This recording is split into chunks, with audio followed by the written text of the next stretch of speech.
Hello everyone. Today we are going to start with the most awaited revision lecture on change in PSR among the existing partners in English. Before starting the lecture, I will recall you the meaning of the term partnership. Partnership is a relation between the persons who have agreed to share the profit of the business carried on by all or any of them acting for all. Which section tell us this meaning? Section number 4 of Indian Partnership Act 1932 deals with this definition. That is a definition. Which definition? That the partnership is a relation between the persons who have agreed to share the profit of a business carried on by all or any of them acting for all. Sir, what does it means? It simply means that partnership is a mutual agency relationship. It simply says that partnership is a mutual agency relationship. Means, suppose there is a firm in which there are three partners A, B, and C, and they are doing one business, and they all have decided to share the profits in some ratio. But suppose in our example, A is managing the business, A is acting the business for B and C, but in this firm B and C are not doing the business, but A is doing the business for B and C. Can we call it as a partnership or not? Yes, this is also a partnership because in this case A is acting for all. So partnership is a relation between the person where the business is carried, either all are working in the business, A, B, and C, all are working and sharing the profits, or or the case where A is working for B and C. That is also a partnership. So, sir, we understand the definition that partnership is the relation between the person who have agreed to share the profit of the business carried on by all or any of them acting for all. In this chapter, we will learn about the reconstitution of the firm. When we say that the firm is reconstituted, there are five events where we can say that the reconstitution of the firm take place. Sir, why are you saying about the reconstitution of the firm? There are many situations where the firm is reconstituted here means that I want to say that reconstituted means that the old agreement comes to an end and new agreements will begin. Sir, can you explain it further? Yes, I will explain you it more deeply. That whenever there is a change in the existing agreement of the partnership, that is called as a reconstitution of the firm. There are four situations where we called as in the firm is reconstituted: when there is a change in PSR among the existing partners, when there is admission of a partner or partners, when the retirement of the partner is there, when there is a death of a partner, and the number fifth case is amalgamation of two or more partnership firm. Two or more partnership firm. So yes, we have recalled the definition of the partnership. We have learned that there are five cases where the firm is reconstituted, that is change in PSR, admission, retirement, death, and amalgamation of two or more partnership firm. So after recalling the definition of partnership and the cases where the firm is reconstituted, let us come to the concept of change in PSR among the existing partners. When we say that the change in the PSR among the existing partner, are we talking about the admission of a partner where a new partner come into the business? No, we are not talking about the admission of a partner. Are we talking about the death of a partner where a partner become deceased and his share is taken by the other partner? No, we are not talking about this also. We are talking about the situation where we will recall about the change in the PSR among the existing partners. Sir, can you explain it with the example? Yes, I will try to explain it you with the example. Suppose there are two partners, A and B. They are sharing the profit and the losses in the ratio of 3 to 2. But in future, they decided to share the profit and losses among them equally. This is known as a change in the profit sharing ratio among the existing partners. This is known as a change in the PSR among the existing partners. Sir, sir, admission of a partner, retirement of a partner, death of the partner, amalgamation, the separate chapters, there are separate chapters which will separately deals about admission, retirement, death and amalgamation of two or more partnership firm. In the separate chapter, you will learn about when a new partner get admitted into the firm, he will uh, he will bring some share of a goodwill and he will compensate to the sacrificing partner. You will all learn about you will learn all this in detail in a chapter of admission of a partner, retirement of a partner, death of a partner and amalgamation, that how the firm is reconstituted in the given cases. But let us focus on the change in the PSR concept. So we have so currently just we have recalled that when does we say that there is a change in the PSR. So the existing partners may agree to share the profit and losses in a ratio which is different from the earlier agreed profit sharing ratio. This change in profit sharing ratio among the existing partner result in the reconstituted of a firm. The definition which is written in our book is also this: the existing partners may agree to share the profit and the losses in a ratio that is different from the earlier agreed profit sharing ratio, that is 3 is to 2, which is different from, that is 1 is to 1, which is different from the earlier agreed profit sharing ratio, that is 1 is to, that is 3 is to 2. This change in profit sharing ratio among the existing partner result in the reconstituted of the firm. So we will say that our firm is reconstituted. Due to these changes, our partnership get dissolved, but not firm. So what does it means? It simply means that it doesn't means that we are closing our business. It doesn't means that. It only and only means that our partnership, that there is a dissolution of the partnership. It means that the old agreement comes to an end and a new agreement take place. So you have to remember this key terms, that old agreement comes to an end and new agreement take place. Let us see. The change in the profit sharing ratio lead to the dissolution of the partnership and not the firm, because the existing partnership agreement come to an end and a new agreement comes into effect. So we understand this definition now. Let us come to the topic where we will learn about the sacrifice or the gain. How we will calculate the sacrifice or the gain?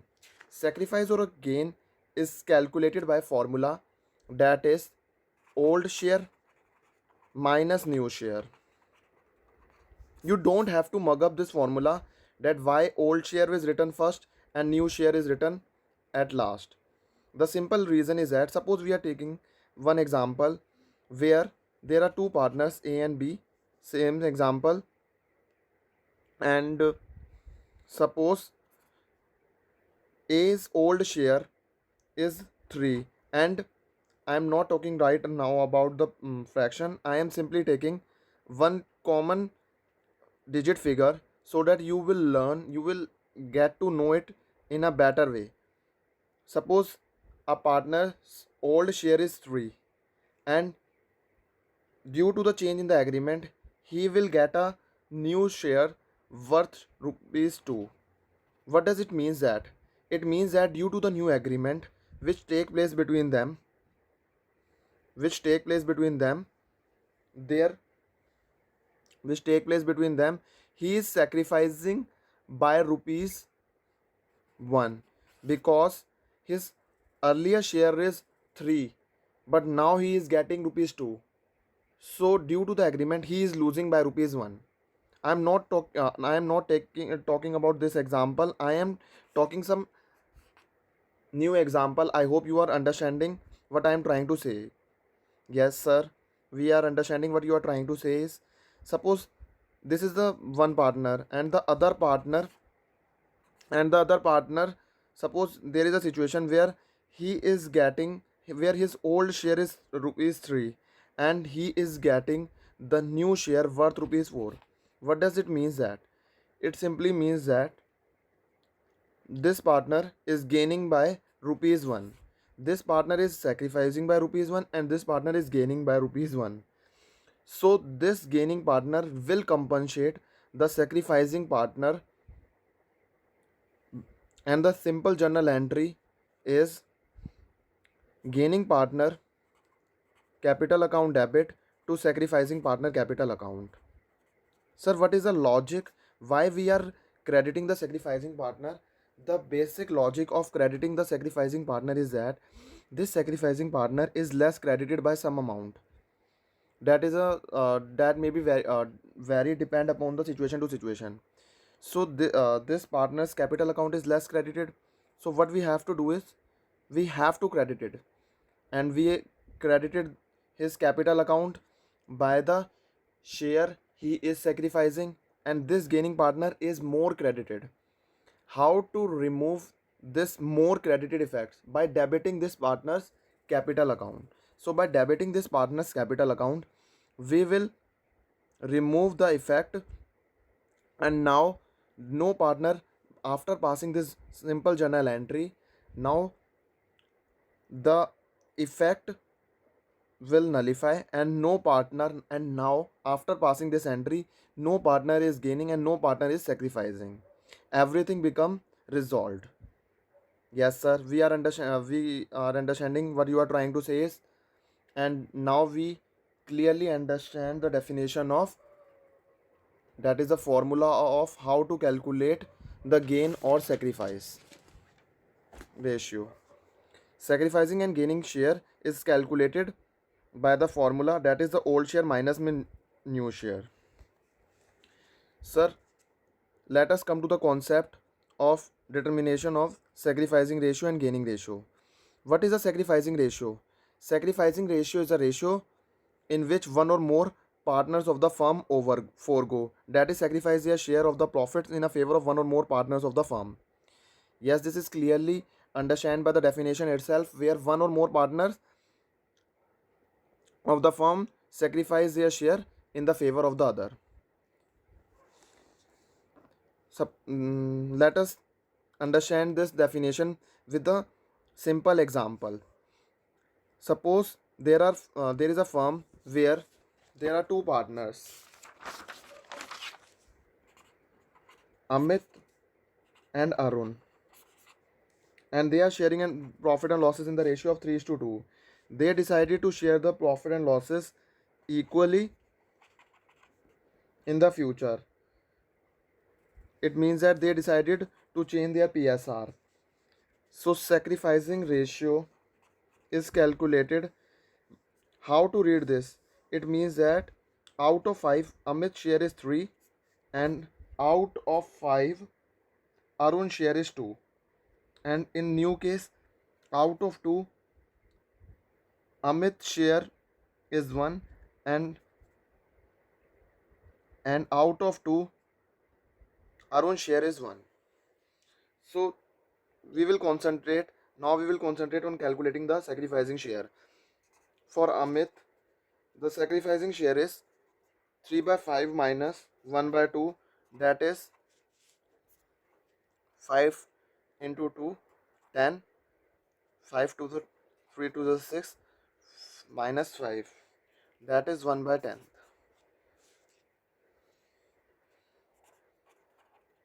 Arun, 2 by 5 minus 1 by 2, that is 4 minus 5 divided by 10, that is in negative 1 by 10. And what does this negative result shows? This negative result will shows the gain. This negative result will show us the gain. So here, due to the change of the agreement, the Arun is gaining and Amit is sacrificing. So sacrificing ratio is 1 is to 10. That is the ratio in which he is sacrificing in favor of Arun. So yes sir, we clearly understood the definition of sacrificing ratio. Now we will come to the gaining ratio. Gaining ratio is a ratio in which one or more partners gain the share of the profit as a result of the sacrificed shares in the profit by one or more partners of the firm. And gain share is new share minus old share. In our example is Arun is gaining by 1/10 share, that is share in which he is gaining as a result of sacrificed share by Amit. So yes, now we clearly understood the definition of gaining ratio. Yes sir, now we clearly understood the definition of gaining ratio. Why we are calculating the gaining ratio and the sacrificing ratio? The simple logic of calculating the sacrificing ratio and gaining ratio is to determine the amount of the compensation, means the goodwill, means the goodwill that the gaining partner shall pay to the sacrificing partner, means what is the amount of the compensation that he will pay to him because there is a change in the profit sharing ratio among the existing partners. So yes sir, now we will come to the new concept, that is the accounting treatment of the goodwill. Now we will learn about the accounting treatment of goodwill. AS 26, that is the AS which deals about the intangible assets, deals with the accounting treatment of goodwill. What does this AS 26, that is the intangible asset, says about the goodwill? Why we are talking about this? See, goodwill is an intangible asset. Why? Because it can't be touched. There is a brand name, there is a reputation, but we can't touch it. That is why it is an intangible asset. I hope you are enough mature to understand what I am trying to say you. Yes sir, we are enough mature. Yes sir, we are understanding what you are trying to convey. Okay, so this AS says that we should record the goodwill, we should accounted the books goodwill in the books only when some money or money worth has been paid for it.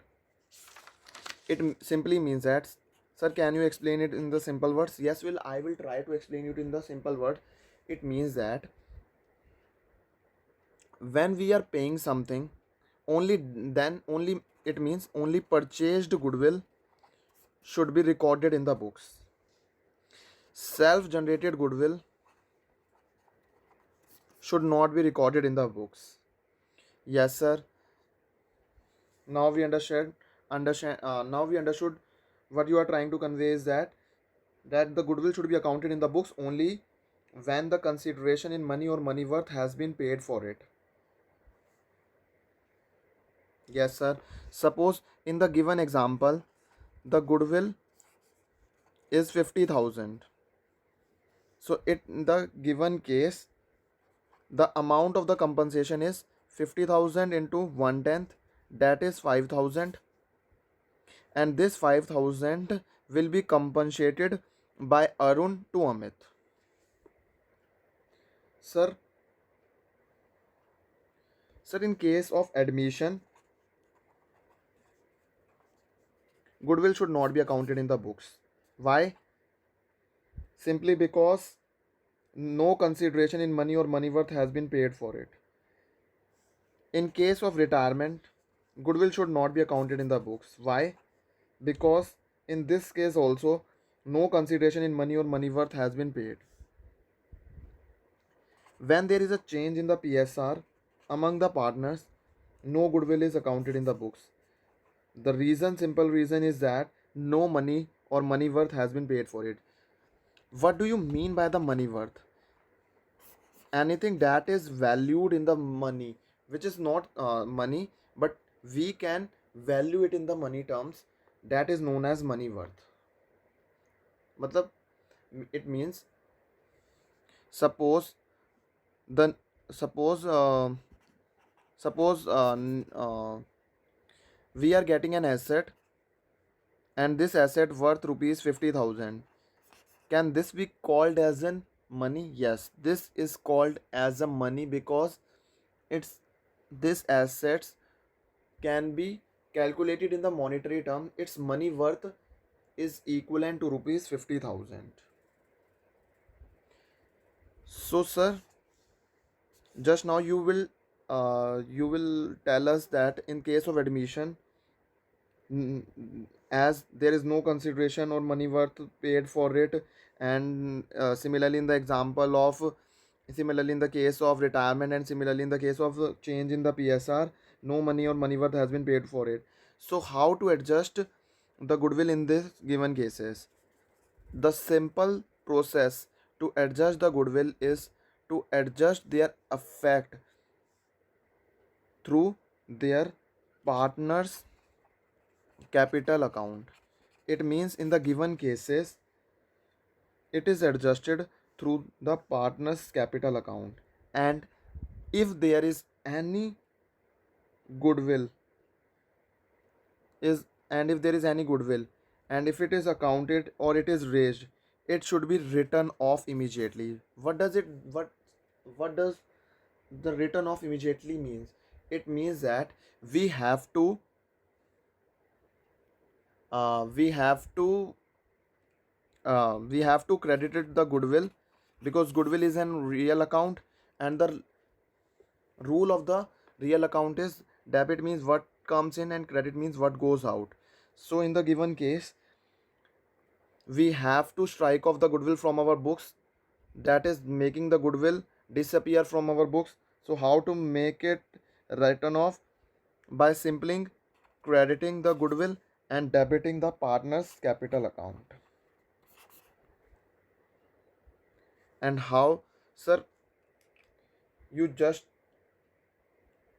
tell us how to calculate the amount of compensation. Let us write how to calculate the amount of compensation. Amount of compensation is calculated, which is obvious, which we can easily understand with our general understanding also.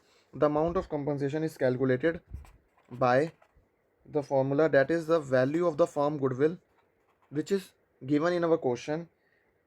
If we multiply this value of the firm's goodwill by the share of the profit gained, that is in our example, we multiply 50,000 by 1/10 share, that is the share of the partner who is gaining, that is Arun. We will get to know about the amount of the compensation which the Arun will pay to the Amit. I hope this concept is clear to you. Now we will understand if the goodwill is adjusted through the partner's capital account, what are the journal entries? I hope you are well known about the golden rule of accountancy, and all the golden rules of accountancy are clear on in your mind. There are three golden rules. I will brief you in some few minutes, so that are better you are in the better position to do the you are in the better position to pass the journal entries. There are three cases. Number one is, for all personal accounts, the rule is debit the receiver and credit the giver. Personal account means the cases where we are dealing about the owners, where we are talking about the owner, that is a capital, or we are talking about some other person's account. It may be debtor, it may be creditor. So it depends upon the situation to situation. And the rule for the personal account is debit the receiver and credit the giver. Now we will talk about the second case, that is the nominal, that is a real account. The rule of the real account is debit means what comes in, and credit means what goes out. All assets are real accounts. So when we are debiting or crediting the asset, what logic we have to keep in our mind, that all the asset which are coming in we should debit it, and all the asset which are going out we should credit it. So I hope this concept of real account is clear for you. Now the third case is nominal account. The rule for the nominal account is debit all losses and expenses and credit all incomes and gains. So for all income and gains we should credit it, and for all losses and expenses we shall debit it. So after revising this concept, now let us come to the case where the goodwill is adjusted to the partner's capital account. This journal entry you already know that the simple journal entry is partners gaining partners capital account to sacrificing partners capital account. Why this gaining partners capital account is debited? Because he is excess credited. Why he is excess credited? Because due to the change in the PSR, he is gaining by some share. He is excess credited by some amount, and to remove its effect, to remove the excess credit effect, I hope you are enough mature that, sir, yes, we are enough mature.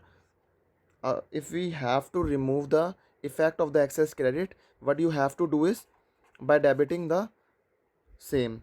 So in this case also, this partner's capital account is excess credited by some amount. So how to remove this effect?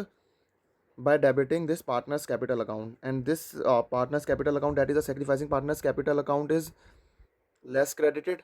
So to remove or nullify the effect, what we can do is credited its partner's capital account. So after passing this journal entry, the all the effect become nullified. So what does this mean, the all the effect become nullified? It means that due to the change in the PSR, the sacrificing partner will get his amount of the compensation by the gaining partner. In the given case, we write partner's capital account and partner's capital account. Why? Because we are talking about the case of fluctuating capital. I hope you know there are two type of capital. There are two methods, that is fluctuating capital and fixed capital. In fluctuating capital there is only one account, that is a partner's capital account. So all the adjustments are done through the partner's capital account only. But there is second method also, that is a fixed capital, where there are two accounts are prepared, that is a capital account and the second one is current account. Why we prepare the two accounts? Because we want to keep our capital fixed, we don't want to change our capital. So that's why we prepare the two accounts, and we will maintain our capital fixed, and in current account all the adjustments, all the all the remaining adjustments are done through the current account. So in the first case we are talking about the fluctuating capital, so we will route the entry through the partner's capital account only. But if we are talking about, see, in case of a fluctuating capital, gaining partner's capital account to sacrificing partner's capital account in gaining ratio and in sacrificing ratio, and the narration is being the adjustment made for the goodwill on the change in the profit sharing ratio. If we are now we will talk about the fixed capital. In case of a fixed capital, all the entries are routed through their current account, because we have to keep our capital account fixed. I hope you will understood what I am trying to convey you. And the narration is being the adjustment made for the goodwill on change in profit sharing ratio. Now come to the second case where goodwill is raised and written off.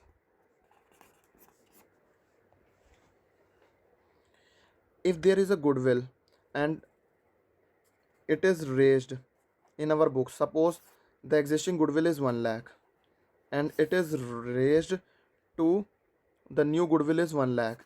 So first of all the goodwill is to be raised and then it is written off among the existing partners. To raise the goodwill, how to raise the goodwill? Goodwill is a real account and the rule is debit means what comes in.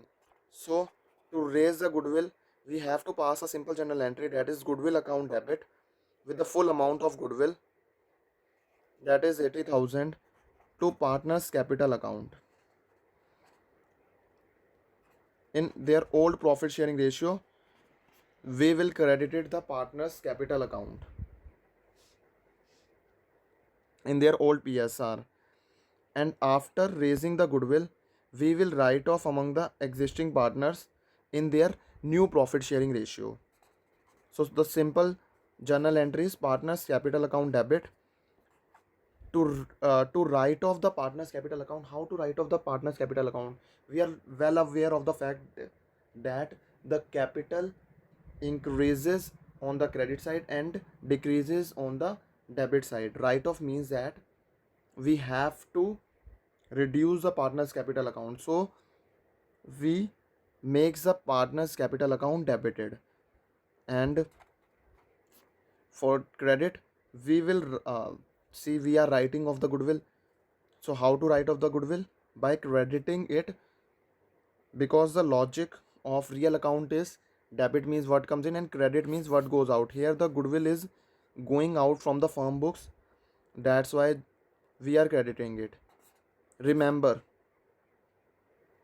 we have to debit the partners capital account in the new PSR. Don't debit the partners capital account in the old PSR. Don't do this silly mistake. Goodwill is raised in the books in the old PSR, but it is written off among the partners in the new PSR. Some students usually do this mistake, that they will write off the partners capital account in the old PSR. Don't do this silly mistake. I hope you will understand this case. So similarly, on the above grounds, goodwill account debit to partners capital account in the case of fluctuating capital, and partners capital account to goodwill account. Why credited to the partners capital account? Because this is a case of the fluctuating capital and all the entries should be routed through the capital account only, because there is one account only.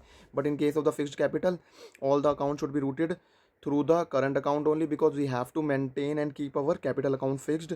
So the partner's current account is credited, and the second entry is partner's current account debit to goodwill account. So after learning this concept, let us come to the new concept, that is accounting treatment of the existing goodwill. See, I will explain you the accounting treatment of the existing goodwill. What is the accounting treatment of the existing goodwill? See, in the balance sheet, if there is any goodwill, this goodwill is known as purchased goodwill. This is not a self-generated goodwill. Only purchased goodwill should be recorded in the books as per AS 26. And there and there are two cases. If we are making our goodwill written off in our books, and the second case, written off, or we want to carry the existing goodwill in the book of accounts. So if we want that the existing goodwill should be written off, goodwill, if any, is if appearing in the books of the firm, is written off by debiting the partner's capital account or current account, as the case may be.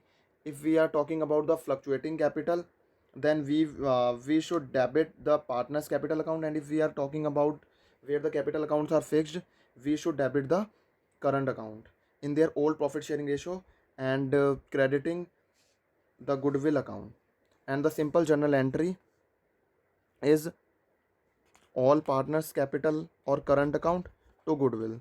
This we already discussed earlier, and this partners capital account is debited in their old ratio, and the goodwill existing value is credited, so that this goodwill should be completely written off in the books of accounts. What is the logic why we are writing of this goodwill? We are writing of this goodwill is simply because so that we can make a fresh valuation of goodwill. The simple logic is to make the fresh valuation of goodwill, because if we don't write off the goodwill in the book of accounts, goodwill should be written off twice times to the extent of the existing goodwill. So to make the fresh valuation of goodwill, we have to write off the goodwill. Goodwill is a real account and it should be credited to make the to write off to or to remove this goodwill from the book of accounts. And if we want that the if we want when I am saying that if we want, it means that if the partners decide to carry forward the value of the existing goodwills in the book of accounts, so what we have to do is to calculate the effect of net increase or decrease in the value of goodwill. That is to calculate the net effect of increase or decrease in the value of goodwill. Suppose we are dealing a situation where the value of the goodwill, that is a new goodwill, is determined at 1 lakh rupees and existing goodwill in our books is 20,000. What does it mean that? It means that our goodwill is increasing by rupees 80,000, and suppose there are two partners A and B. B is gaining by 1/10 share and A is sacrificing by 1/10 share.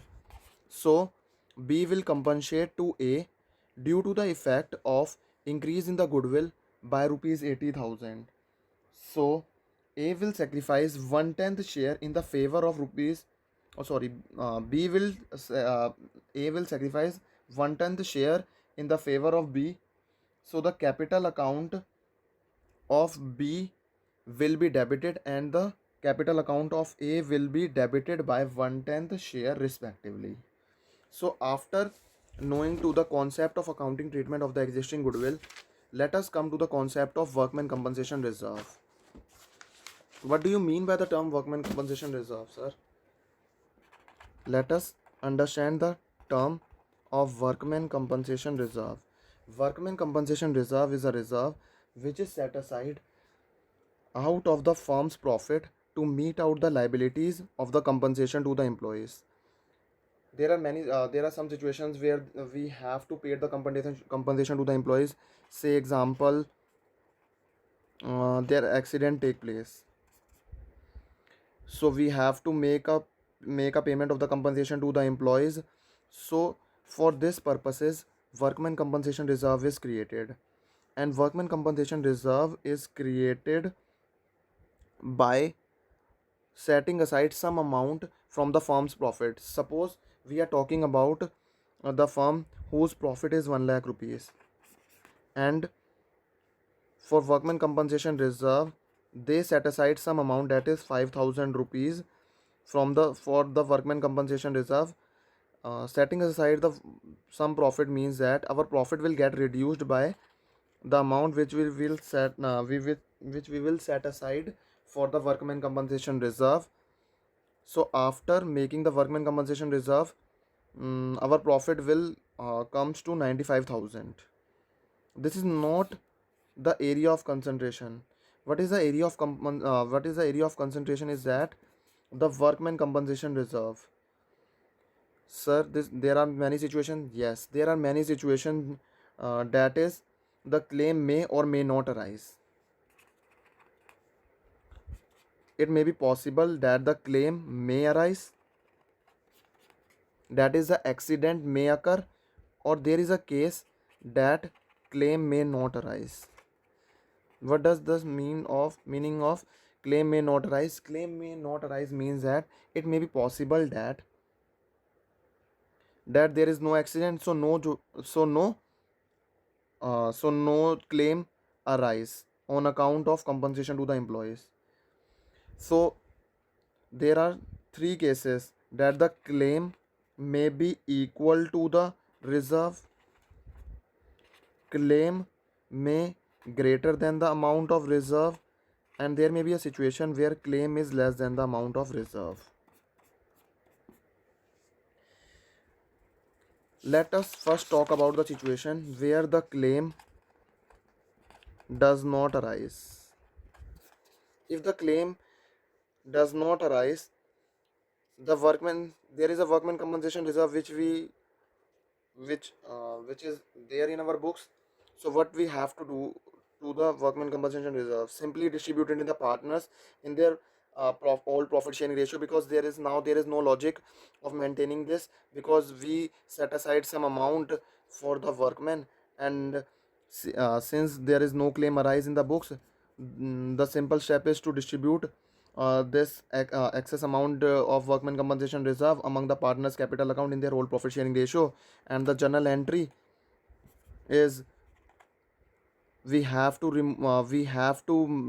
write off this from our books of accounts. And workman compensation reserve is a reserve, and reserve will increases on the credit side and decreases on the debit side.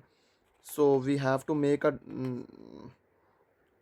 return of effect, means reducing the workman compensation reserve. So that's why we are debiting the workman compensation reserve, and the partner's capital or current account gets credited, because we are distributing this excess workman compensation reserve in the partner.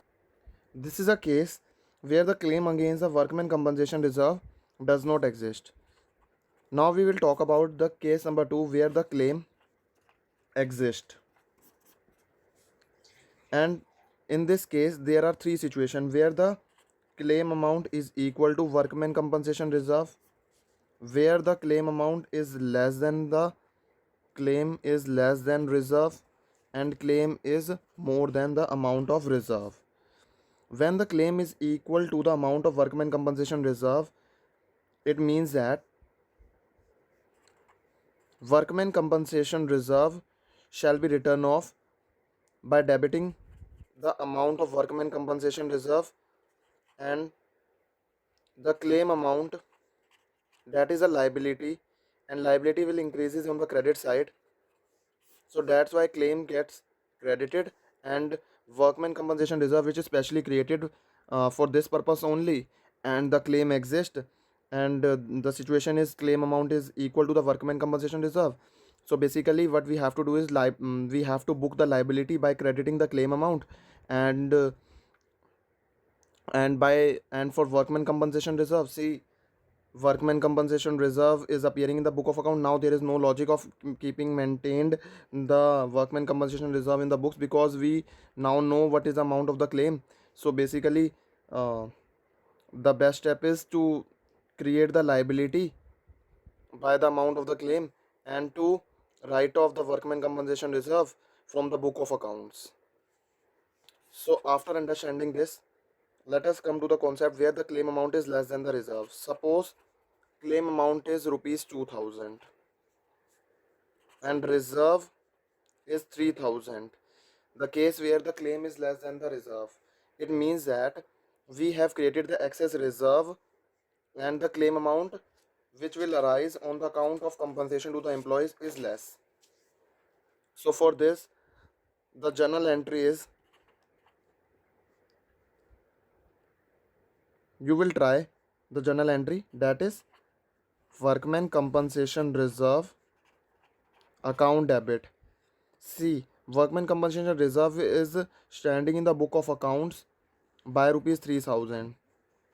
Completely write off it in the book of accounts, because now there is no logic to stand it in the book of account, because we are now aware of the fact that what is the amount of the compensation we have to pay to the employees. So workman compensation reserve is debited by rupees 3000, that is its value in the book of accounts. What is credited? The provision for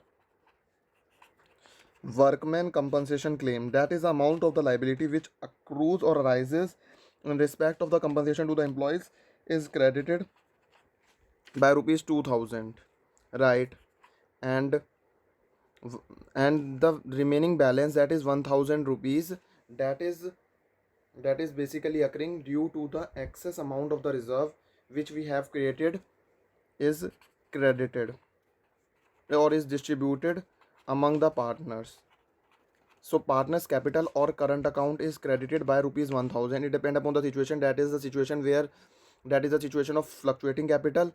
We have to credit it the partner's capital account, and if in the case where there is a fixed capital, we have to credit it the current account.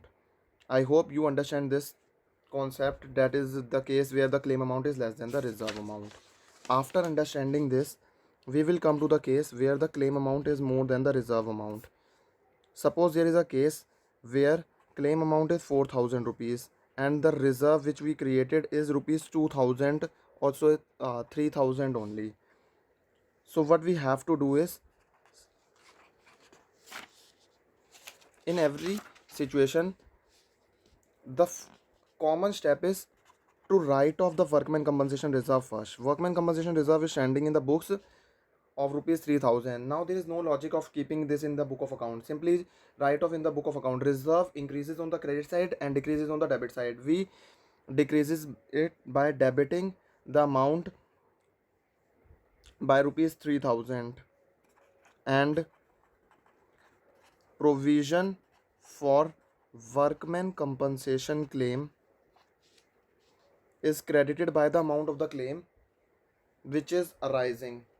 See, in our given case, the claim compensation is rupees 4000 rupees. That is the liability which accrue arises is rupees 4000. The balance effect will go to the revaluation account amounting to rupees 1000. Why we are debiting the revaluation account? Because all these adjustments are done while we are making the revaluation of assets or reassessment of liabilities. So the net effect or the balancing amount will go to the separate account, that is a revalue of asset or reassessment and reassessment of liabilities. The effect will goes to the revaluation account. I hope this journal entries is clearly understandable, right? After passing this simple journal entry, now the second journal entry is, suppose in the given case there are no other entries. So revaluation account, how to close a revaluation account? By simply debiting the partner's capital account or current account to revaluation effect. Means the partners should be debited. Means the partner will compensate due to this net effect of due to the net effect, due to the reason or due to the reason that the claim amount is more than the amount of the reserve, and we charge this all the thing which arises on the account of revaluation from the partners. So the partners capital account, how to charge this from the partners? To charge this amount from the partner, we have to debit it, and to close the revaluation account we have to credit it. After passing this to journal entry, revaluation account get closed.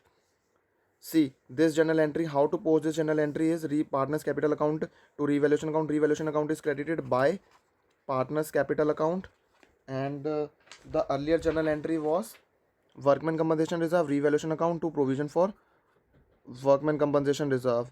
So entry is provision for workman compensation reserve by the given amount, and after passing these two simple journal entries, our revaluation account will get closed, and uh, our concept, that is a concept of workman compensation reserve, also get finished after passing the necessary journal entries. So I hope you are well understandable by the two cases where workman compensation, where the claim is there, or the case where the claim is not there. So after this, let us come to the concept of investment fluctuation reserve. What is investment fluctuation reserve? See, investment fluctuation reserve is a reserve which is created out of the profits. which is created out of the profits of the firm, means we will set aside some amount of the profits of the firm for some purpose. Let us understand the purpose. The investments are recorded in the books of the firms at cost. We already know. But whether this cost and market value is equal or not, it may happen that the market value is not, that the cost and the market value are not equal. It may be higher or lower than the book value. Cost, that is book value. Suppose there is a situation where the cost is 10,000 and market value is 8,000, or there is a situation where the cost is 10,000 and the market value is 12,000. There are both the situations are possible. If there is a situation where book value and market value are same, there is a situation where the book value and market value are same, so how, what is the accounting treatment where the book value and the market value are same? Simply distribute the excess investment fluctuation reserve among the partner, because now there is no logic of creating this the same in the book of accounts. The excess investment fluctuation reserve which is created should be debited in the book of accounts. And the second effect is partners capital or current account, depending upon the fixed or fluctuating capital in their old profit sharing ratio. See, in this case, the amount of investment fluctuation reserve is transferred to the partner's capital or current account in their old profit sharing ratio. Because the book value and market value of investment are same, now there is no logic of creating the investment fluctuation reserve. Investment is there in the books of rupees 10,000 and its market value is also 10,000. So no, nothing to do with the investment and investment fluctuation reserve which is standing in our books on the balance sheet in the liability side. Just simply strike off this in the book of account. How to strike off it in the book of accounts? By debiting it. As we all of us know that reserve increases on the credit side and decreases on the debit side. So investment fluctuation reserve gets debited by some amount, and the other effect is partner's capital account is credited. This is a case where the book value and market value of investment are same. There is there may be a situation where market value of investment is less than the book value. Suppose the market value of investment is 8,000 and the book value is 10,000. We are talking about this only. But in this case also there are three situations where the fall in the value, that is the 2,000, is less than or equal to investment fluctuation reserve, is more than the investment fluctuation reserve, or equal to the investment fluctuation reserve. Suppose in our given case investment fluctuation reserve is rupees amounting to rupees 1,000, and let us discuss about the first case where the fall in the value is less than the investment fluctuation reserve. First discuss about the case where the fall in the value is less than the investment fluctuation reserve.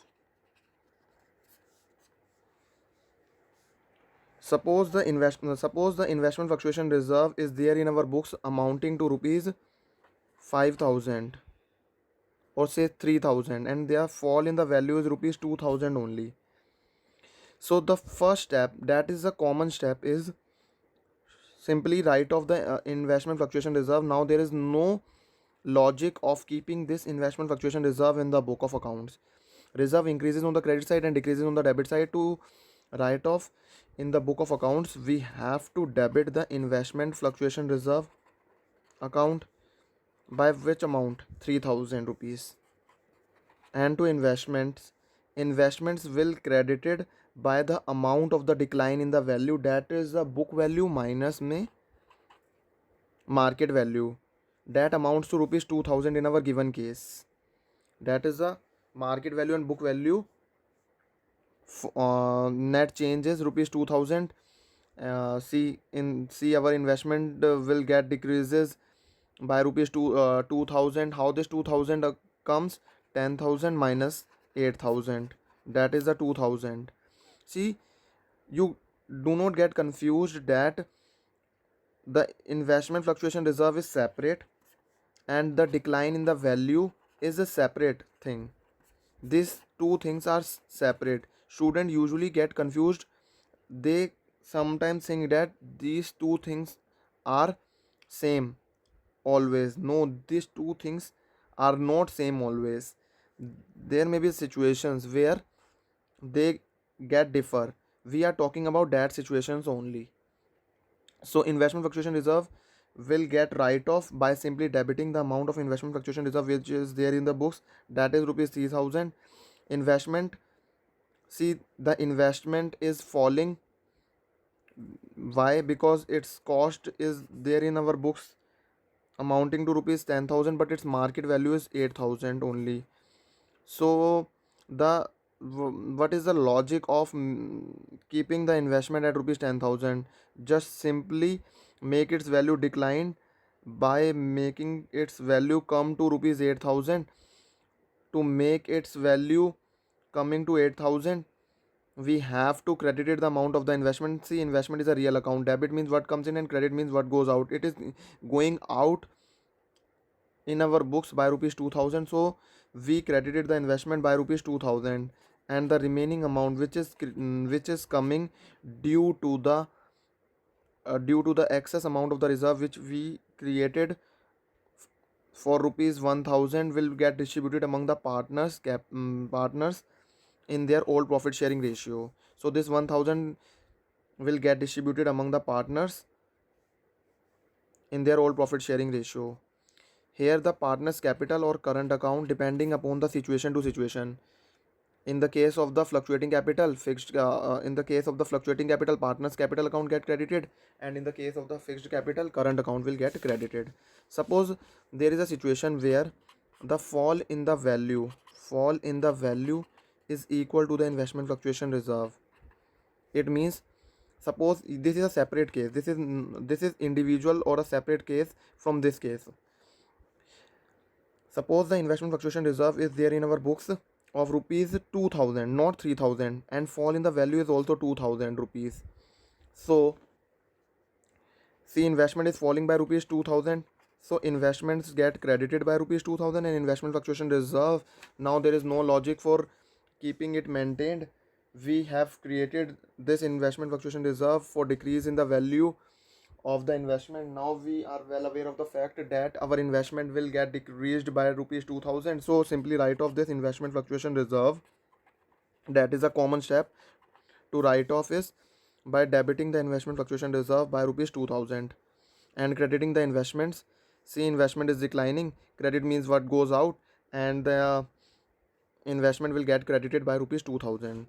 There may be a situation where the fall in the value is more than investment fluctuation reserve, more than investment fluctuation reserve. Suppose this is a separate case. Suppose the investment fluctuation reserve is there in our books amounting to rupees 1,000 and the fall in value is rupees 2,000. It means that we have created the investment fluctuation reserve less by rupees 1,000. So what are the journal entries which are passed in this case? There are two journal entries which get passed in this case. The first journal entry is investment fluctuation reserve account debit by writing off it from the book of account. Now there is no logic of keeping it maintained. It get debited by rupees 1,000 because it is there in our books amounting to rupees 1,000.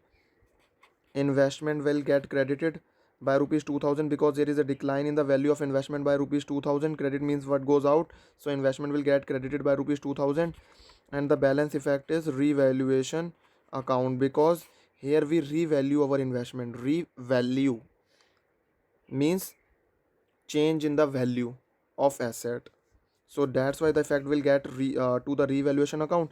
And the second journal entry is to close the revaluation account. This excess amount which arises on account of fall in the value more than the investment fluctuation reserve will be charged from the partner's capital or current account depending upon the method, and this partner's capital or current account in their old ratio. These are the cases where the market value, these all are the cases where the market value of the investment is decreasing. Now we will come to the situation where the market value of the investment is increasing. If there is a case where market value of investment is increasing, it means we are talking about the case where the book value is rupees 10,000 and market value of investment is rupees 12,000. What we have to do is see simply, and the investment fluctuation reserve is there in the book of accounts is rupees 2,000. Simply distribute this investment fluctuation reserve of amounting to rupees 2,000 among the partners, because now there is no logic. We have created this investment fluctuation reserve to for the decline in the value of the investment, but there is no decline. The investments are becoming more than the book value. So simply distribute this in excess investment fluctuation reserve, that is amounting to rupees 2,000 among the partners, by passing the simple journal entry, that is investment fluctuation reserve account debit to partners capital or current account in the old profit sharing ratio, because this belongs to the partners in the old ratio, so it will get distributed to the partners in the old profit sharing ratio.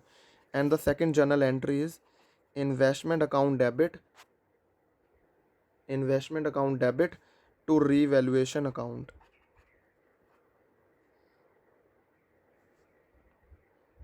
Means that now we have to make our investment come to rupees 12,000. How to make the investment coming to 12,000? By debiting the investment by rupees 2,000, so that our investment value in our book of accounts becomes 12,000, and the second effect will go to the revaluation account, because we are revaluing the asset. Revaluing, there are two words: revalue the assets. In the given case, we are revalue the asset, that is the investment, by rupees 2,000, so the effect will go to the revaluation account. And the third journal entry, this excess 2,000, which we also called as a profit, will get distributed to the partners. So the journal entry is revaluation account debit to partners capital or current account 2,000 rupees. After passing the simple journal entries, our revaluation account will get closed, and this will get credited to the partners capital or current account depending upon the situation in their old profit sharing ratio. After this, our concept of investment fluctuation reserve will get finished. We discuss the situation where book value and market value of investment are same. The journal entry is investment fluctuation reserve to partners capital or current account. We will discuss the case. We discuss the case where we deal when the market value of the investment is less than the book value, and the fall in the value is less than the investment fluctuation reserve, and fall in the value of investment is equal to the investment fluctuation reserve, and fall in the value of the investment is more than the investment fluctuation reserve, and the cases where there is an increase in the value of the investment. Now we will discuss and revise the concept of deferred revenue expenditure. What is deferred revenue expenditure? It is a revenue expenditure which does not create any asset, but its benefit we get expected in more than one accounting period. Means it's we will get its benefit not in one accounting period, in more than one accounting period, say for in 3 years, 4 years, 5 years, etc. It is a revenue expenditure. It is a revenue expenditure, but its effect we will get in more than one accounting period, not in one accounting period only. And what is accounting treatment of deferred revenue expenditure? Simply it is written off in the expected benefit period. Suppose we are getting its benefit in 5 periods, 5 accounting periods. So what is accounting treatment? Is to write off this deferred revenue expenditure every year by one fifth, one fifth, one fifth, and one fifth. these deferred revenue expenditures are also known as fictitious assets. Why it is fictitious? Is because they are not the real asset. These are fictitious. These are not real. And whenever there is a change in the profit sharing ratio, deferred revenue expenditure is written off by debiting the partner's capital or current account in their old profit sharing ratio. And what is the journal entry in the given case? The journal entry is partners capital or current account, depending upon the situation. We are following the fluctuating method or a fixed method to deferred revenue expenditure, or say advertisement suspense account. See, deferred revenue expenditure is a real account.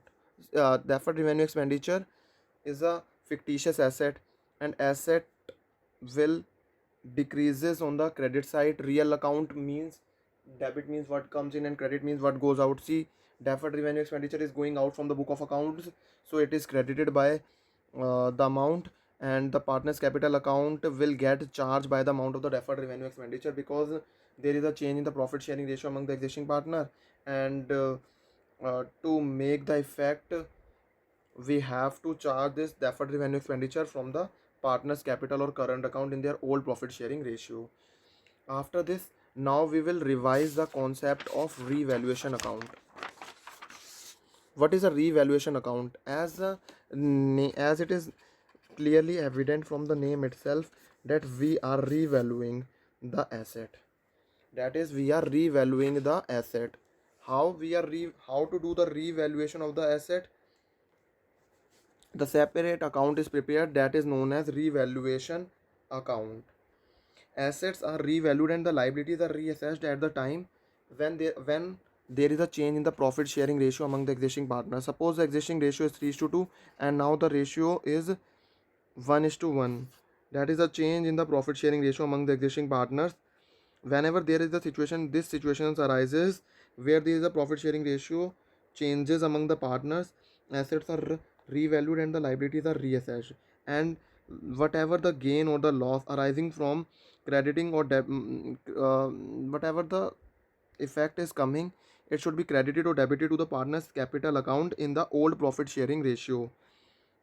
Okay, the reason for revaluation of asset and reassessment of the liability is that any increase or decrease in the value of the asset and the liabilities up to the date of change in the profit sharing ratio is for the period that arises before the change in the profit sharing ratio. Suppose the profit sharing ratio, which is which is 1:1, that is also known as equally among the partners, two partners, come from 1st April. So before 1st April, this change belongs to the old partners in, so it will get, so the effect of the revaluation of assets and reassessment of the liabilities is that whatever the increase or the decrease in the value of the asset and the liabilities up to the date of the change in the PSR is for the period before of the change in the PSR.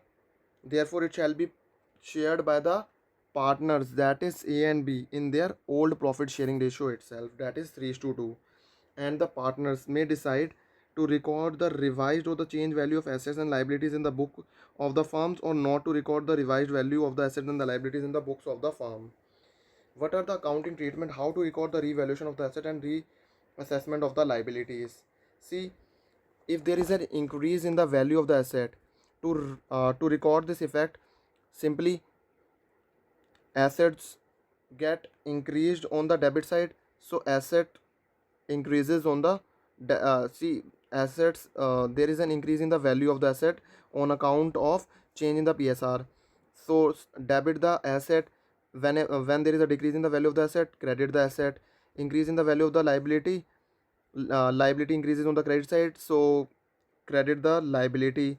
Decrease in the amount of the liability, liability reduces on the debit side, so debit the amount of the liability individually.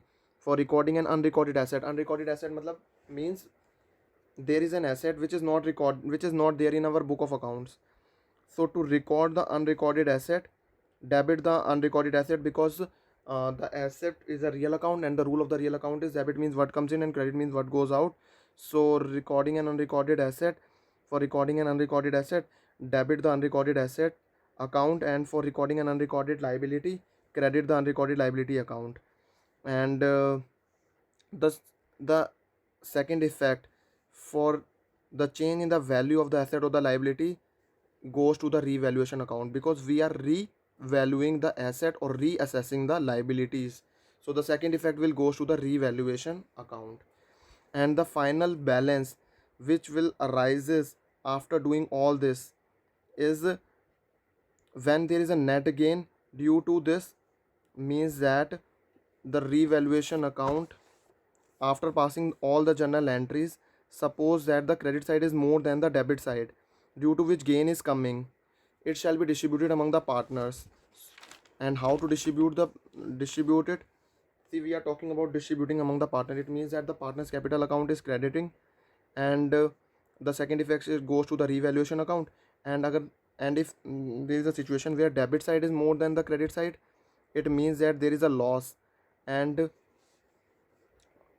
for this, the partner's capital account get charged. How to charge the net effect? By debiting the partner's capital or current account to the second effect will goes to the revaluation account.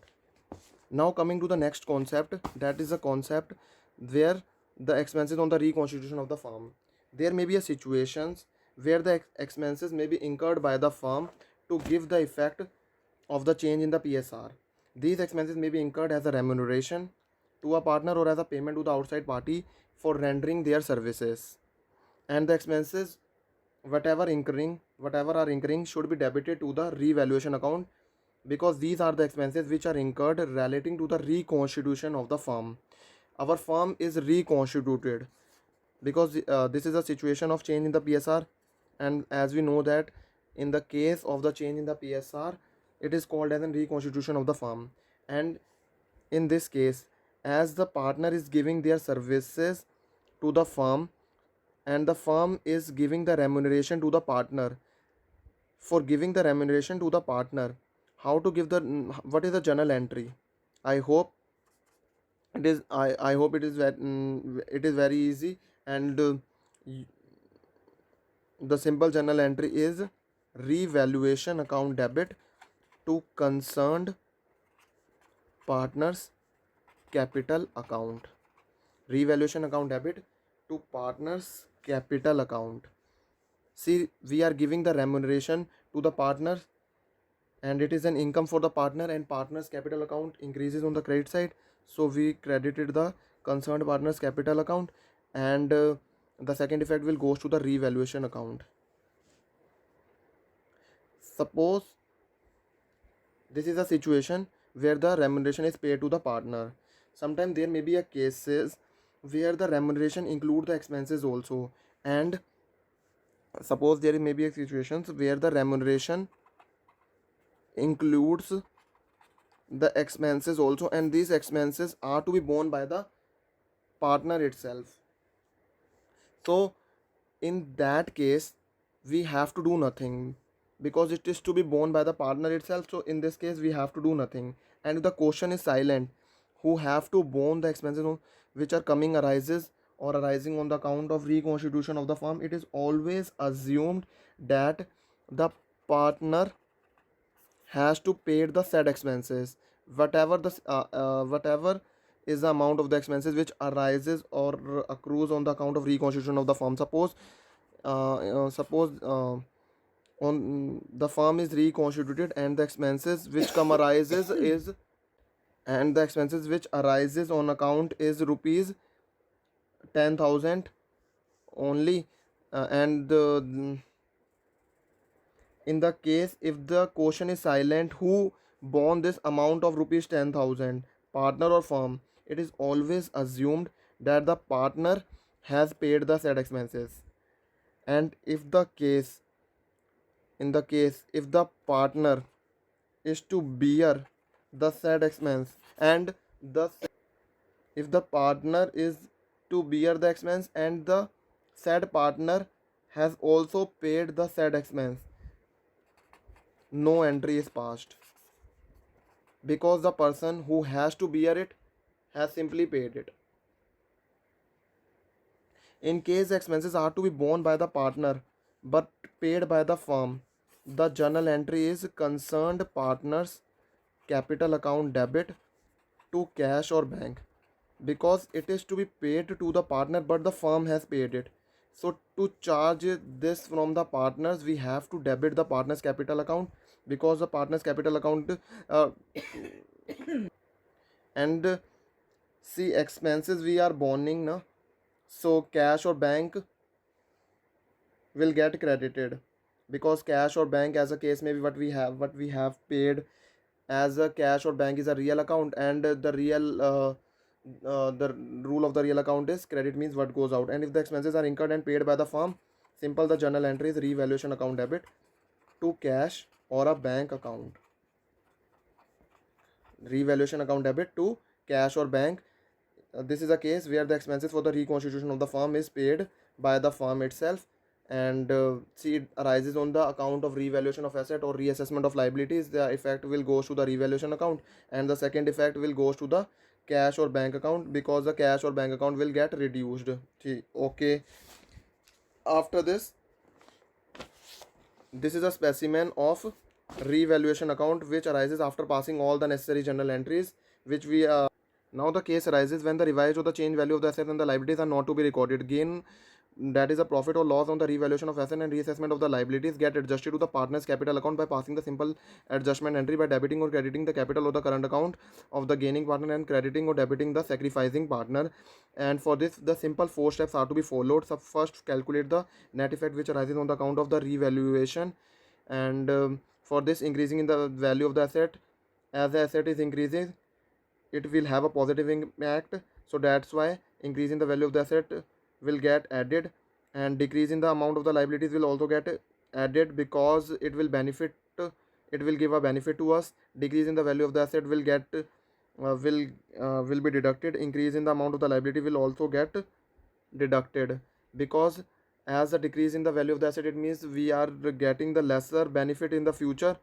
So decrease in the value of the assets will get reduced, as it will reduce the amount of the profit which will arises on the uh, uh, revaluation. So that's why first we calculate the net effect on the revaluation, then we will calculate the sacrifice or the gain of each partner by the simple formula, that is the old share minus new share. After passing this, the third step we will have to follow is calculation of the proportionate amount of the net effect of the revaluation by multiplying the net effect which arises on the account of revaluation by the share gained for the gaining partner and share sacrificed to the net effect of revaluation for the sacrificing partner. And after all this, we have to pass the final journal entry. uh, if there is a gain on the account of revaluation, gaining partner's capital or current account to sacrificing partner capital or current account, and for the loss on the revaluation, sacrificing partner capital or current account to gaining partner capital or current account.